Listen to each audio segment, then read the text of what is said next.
pretty wild thing happening in America today. In 2000, 70% of Americans belong to a religious institution, but today that number is 50%. This has been a pretty precipitous decline in the ability or willingness of Americans to go to church or to a religious institution on a regular basis. And I think that has lots of broad impacts in our society.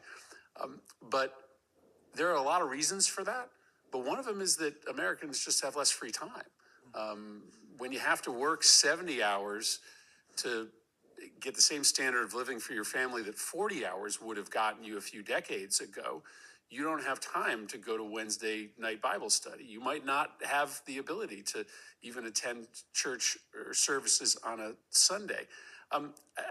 You can talk about church if you want or if you don't want, but it is just true that some of the leisure time activities, some of the institutions that Americans found value and meaning in are less accessible when you have to work these long hours.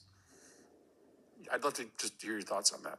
Yeah, I mean, it's one of the things we talked about with the 32-hour work week when we put that in our contract talks, was the fact that we wanted to create work-life balance.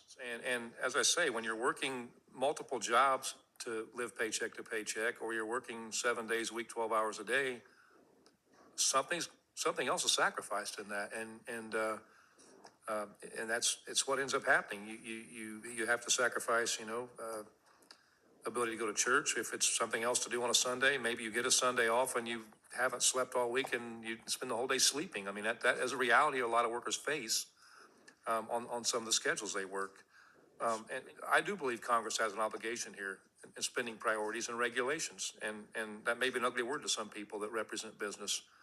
But listen, I agree with you. I think we should have an interest in leisure time, right? We should have an interest in making sure that people are able to find value outside of work. A lot of people find value in work, and I'm glad that they do, but a lot of people find more value by the institutions and the social clubs and the churches that they affiliate and spend time with outside of work. But that is just less accessible for people today, and that should be a public policy interest of the United States Congress. And I appreciate this hearing allowing us to talk about that. Thank you.